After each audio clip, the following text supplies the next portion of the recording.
नमस्कार, capital TV की special story देख रहे हैं आप और मैं हूं आपके साथ रोहित कुमार। भारत और पाकिस्तान के रिश्ते सुधरने का नाम नहीं ले रही है। आए दिन सीज फायर का उल्लंघन, जवानों की शहादत देखने को मिलती है। इतिहास को टटोले तो कश्मीर का मुद्दा दोनों के बीच सबसे बड़े विवाद का कारण रहा है।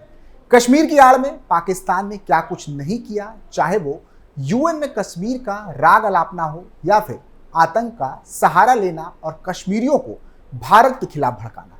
हालांकि नापाक मंसूबों को पूरा करने में पाकिस्तान कभी भी सफल नहीं हो पाया और भारत के जवानों ने हमेशा उन्हें धूल चटाई है। मोदी सरकार ने कश्मीर से 370 हटाया और इसे केंद्र शासित प्रदेश भी घोषित किया। पाक ने इस पर भी आपत्ति जताई और अंतर्राष्ट्रीय कोर्ट का रुख भी किया, जहां से पाकिस्तान को उल्टे पांव भागना पड़ा। शायद यही कारण है कि अब पाकिस्तान के अकल ठिकाने आ चुके हैं और पाकिस्तान की सरकार ने कश्मीर को लेकर बड़ी बात कह रही है। पोक को लेकर पाक सरकार का कोर्ट में दिया बयान बेहद ही चौंकाने वाला है।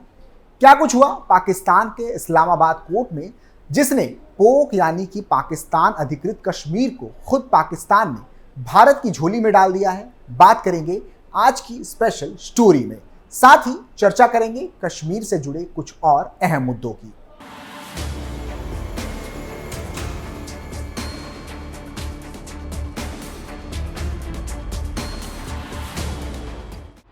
पाकिस्तान की कोर्ट में बड़ा धमाका, पोक को लेकर बड़ा बयान। पाक का हिस्सा नहीं है पाकिस्तान अधिकृत कश्मीर, पूरा कश्मीर है भारत का हिस्सा। पाकिस्तान की सरकार ने अदालत में यह मान लिया है कि उसके कब्जे वाले कश्मीर यानी कि पीओके पर उसका कोई कानूनी हक नहीं है। दरअसल इस्लामाबाद हाई कोर्ट में एक मामले की सुनवाई चल रही थी और इस मामले से जुड़े एक व्यक्ति को कोर्ट में पेश करना था, लेकिन उसे कोर्ट में पेश नहीं किया जा सका। इस पर पाकिस्तान सरकार के वकील ने कोर्ट को बताया कि जिस व्यक्ति की तलाश की जा रही है वो अभी आज़ाद कश्मीर में एक मामले में न्यायिक हिरासत में है। चूंकि आज़ाद कश्मीर हमारा नहीं, इसलिए उसे हम पेश नहीं कर सकते। मिली जानकारी के मुताबिक इस्लामाबाद हाई कोर्ट में पाकिस्तान सरकार के वकील ने कहा कि आज़ाद कश्मीर हमारी जमीन नहीं है। इस्लामाबाद हाई कोर्ट में इस्लामाबाद से अगवा किए गए अहमद फराद के मामले में सुनवाई चल रही थी। इस दौरान सरकार के वकील ने कहा कि कवि अहमद फराद इस वक्त आज़ाद कश्मीर में 2 जून तक की रिमांड पर है। सरकारी वकील के इस दावे पर हाई कोर्ट ने भी हैरानी जताई और पूछा कि अगर आज़ाद कश्मीर एक विदेशी क्षेत्र है तो फिर पाकिस्तानी रेंजर्स वहां कैसे पहुंच गई। कोर्ट में इस मामले में अभी सुनवाई जारी रहेगा। बता दें कि पाकिस्तान ने अपने कब्जे वाले कश्मीर को दुनिया को दिखाने के लिए 2 टुकड़ों में बांटा है। एक को वो आज़ाद कश्मीर कहता है, जिसके राष्ट्रपति और प्रधानमंत्री भी होते हैं। इसकी राजधानी मुजफ्फराबाद है। तो दूसरे पर वो गिलगिस्तान और बल्टिस्तान एजेंसी के नाम से राज करता है। कुछ समय पहले पाकिस्तान ने गिलगित बल्टिस्तान के क्षेत्र को लेकर कुछ कानूनी बदलाव भी किए थे। दरअसल पाकिस्तान की कोशिश रहती है कि वो कश्मीर को अलग देश के तौर पर दिखाए, लेकिन उसका दोगलापन उसे हर बार एक्सपोज कर देता है। एक तरफ वो भारत के कश्मीर में आज़ादी के नारे लगवाता है, तो दूसरी तरफ अपने कब्जे वाले कश्मीर यानी कि पीओके को 2 हिस्सों में बांटकर राज करता है। हालांकि भारत सरकार ने हमेशा कहा है कि पूरा कश्मीर भारत का है और भारत उसे लेकर रहेगा। ऐसे में इस्लामाबाद हाई कोर्ट में पाकिस्तान के सरकारी वकील के कबूलनामे ने पाक अधिकृत कश्मीर पर भारत के कानूनी और अंतर्राष्ट्रीय स्तर पर मान्य दावे को भी मजबूत कर दिया है। चलिए अब जरा समझने की कोशिश करते हैं कि आखिर क्या है पीओके को लेकर पूरा विवाद और कैसे हुई इसकी शुरुआत। ये कहानी शुरू होती है साल 1947 से, जब देश आजाद हो रहा था। तब जम्मू कश्मीर के शासक महाराजा हरि सिंह के पास 2 ऑप्शन थे। वे अपनी रियासत को भारत या फिर पाकिस्तान में शामिल कर सकते थे। फैसला जब तक लिया जाता तब तक कश्मीर के उस हिस्से के लोगों ने राजा के खिलाफ बगावत कर दी, जो हिस्सा अब पाकिस्तान में है।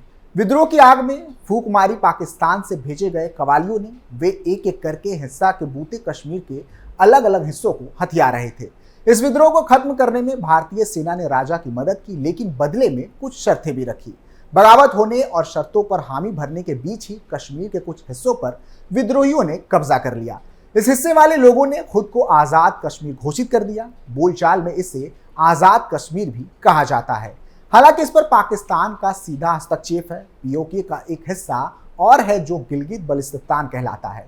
पाकिस्तान ने आज़ाद कश्मीर हत्या तो लिया, लेकिन उस पर ज़्यादा ध्यान नहीं दिया क्योंकि वे विवादित क्षेत्र थे। पाकिस्तान का इसके साथ रवैया कुछ वैसा ही है जैसे घर के सामने अतिक्रमण की हुई जमीन के साथ घर वालों का होता है। वे उस पर कब्जा तो कर लेते हैं, लेकिन कोई अस्थायी स्ट्रक्चर बनाने या बाड़ बनाने से डरते हैं। कहीं ना कहीं वे जानते हैं कि आगे चलकर वे फंस सकते हैं और पीओके उनके हाथ से निकल सकता है। इस्लामाबाद कोर्ट में सरकार की दलील ने भी इस पर अब मुहर लगा दी है। जानकारी के लिए बता दें कि करीब 13,000 किलोमीटर में फैले आजाद कश्मीर में 40 लाख से ज्यादा आबादी है। ये लोग अपना मंत्रिमंडल और अपनी सरकार की बात करते हैं। इसका एक स्ट्रक्चर भी है। पीओके का चीफ राष्ट्रपति होता है, जबकि प्रधानमंत्री मुख्य कार्यकारी अधिकारी। 10 जिलों में बटे पीओके की राजधानी मुजफ्फराबाद है। इसके पास अपनी सुप्रीम कोर्ट भी है, लेकिन असल में सारा राज कानून पाकिस्तान का चलता है। यहाँ की आबादी मुस्लिम बहुल है, जहाँ केवल उर्दू या कश्मीरी नहीं बल्कि कई भाषाएं बोली जाती हैं। पहाड़ी, पंजाबी बोलने वाले भी यहाँ रहते हैं। यहाँ के लोगों का मुख्य पेशा खेती किसानी है। फलों के अलावा यहाँ मक्का, चावल, गेहूं और कई सारे वन उत्पाद भी मिलते हैं। कुदरती तौर पर पीओके भारतीय कश्मीर जितना ही सुंदर है। हालांकि वहां टूरिज्म, खासकर विदेशियों का आना जाना बरकरार नहीं रहता। इसकी वजह यह है कि पीओके ना तो आजाद है, ना ही पूरी तरह से पाकिस्तान इसे अपना सका है। इससे पीओके लगातार बदहाल होता चला गया है। मीडिया ब्लैकआउट की वजह से पाकिस्तान अधिकृत कश्मीर की बहुत सी बातें सामने नहीं आ पाती। लेकिन साल 2005 में इसकी पहली झलक दिखी, जब भूकंप के बाद पाकिस्तानी सेना वहां मौजूद थी, लेकिन लोगों की मदद नहीं कर रही थी। स्थानीय लोग खुद ही फावड़े कुदाल से मलबा हटाकर अपने लोगों को निकाल रहे थे। International watchdog human rights watch ने अपनी सालाना रिपोर्ट में यह घटना लिखी थी कि इस दौरान काफी सारी डराने वाली तस्वीरें भी सामने आई। यूएन भी जा चुका है कश्मीर मुद्दा।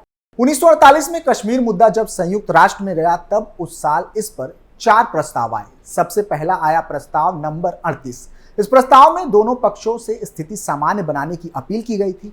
यह भी कहा गया था कि सुरक्षा परिषद के सदस्य दोनों देशों के प्रतिनिधियों को बुलाकर सीधी बातचीत कराएं। फिर 20 जनवरी 1948 को प्रस्ताव नंबर 39 आया। इसमें तय हुआ कि समस्या के शांतिपूर्ण समाधान के लिए 3 सदस्यों की कमेटी बनेगी।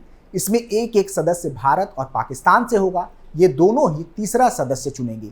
21 अप्रैल 1948 को प्रस्ताव नंबर 47 पास हुआ। इसमें कश्मीर में जनमत संग्रह कराने पर सहमति बनी, लेकिन शर्त तय हुई कि कश्मीर से पाकिस्तानी कयाबली वापस जाएंगे। आखिर में 3 जून 1948 को प्रस्ताव नंबर 51 पास हुआ। इसमें तय हुआ कि United nation commission India Pakistan को दोनों देशों में भेजा जाएगा। दिसंबर 1948 में इस कमीशन ने अपनी रिपोर्ट सौंपी। इसमें जनमत संग्रह और सीज फायर की बात कही गई। संयुक्त राष्ट्र में जब तक ये सब हो रहा था, तब तक पाकिस्तानियों ने कश्मीर के बड़े इलाके पर अवैध कब्जा कर लिया था। संयुक्त राष्ट्र की मध्यस्थता से दोनों देशों के बीच सीज फायर तो हो गया, लेकिन साथ ही ये भी तय हुआ कि भारत के पास जितना कश्मीर था उतना भारत के पास ही रहेगा और जितने हिस्से पर पाकिस्तान ने कब्जा कर लिया था वो उसके पास चला जाएगा। इसे ही आगे चलकर पीओके कहा गया। सीज फायर होने के बावजूद पाकिस्तान की सेना पीओके से नहीं हटी, इसलिए भारत ने जनमत संग्रह करवाने से साफ मना कर दिया। क्या है पीओके की मौजूदा स्थिति? संयुक्त राष्ट्र में प्रस्ताव पास होने के बावजूद पीओके से पाकिस्तानी सेना वापस नहीं हटी। सितंबर 1952 में एक और प्रस्ताव पास हुआ। इसके अनुसार पाकिस्तान की तरफ से 3 से 6,000 और भारत की तरफ से 12 से 18,000 सैनिक कश्मीर में रह सकते हैं। 1971 के जंग के बाद 1972 में दोनों देशों के बीच शिमला समझौता हुआ। शिमला समझौता में तय हुआ कि कश्मीर से जुड़े विवाद पर बातचीत में किसी तीसरे पक्ष का दखल मंजूर नहीं होगा, फिर चाहे संयुक्त राष्ट्र ही क्यों ना हो। इस विवाद को भारत और पाकिस्तान ही मिलकर सुलझाएंगे। लेकिन पाकिस्तान इस मसले का अंतर्राष्ट्रीयकरण करता रहा। पाकिस्तान के नेता कई बार जानबूझकर संयुक्त राष्ट्र में कश्मीर मुद्दे को उठाते रहे, जबकि भारत साफ कर चुका था कि ये 2 देशों का विवाद है और इस मामले में कोई तीसरा दखल नहीं देगा। बहरहाल कश्मीर का मुद्दा अब तक नहीं सुलझ सका है। पाकिस्तान आतंकवाद के जरिए कश्मीर में हालात बिगाड़ता रहता है, जबकि भारत साफ कर चुका है कि जब तक आतंकवाद बंद नहीं होगा तब तक कश्मीर पर कोई बातचीत नहीं होगी। हालांकि पाक की मौजूदा सरकार ने कोर्ट में एक मामले की सुनवाई के दौरान जो बातें कही हैं वो भारत की कूटनीतिक जीत के तौर पर देखा जा सकता है। फिलहाल के लिए इतना ही। आप देखते रहिए कैपिटल टीवी उत्तर प्रदेश। नमस्कार।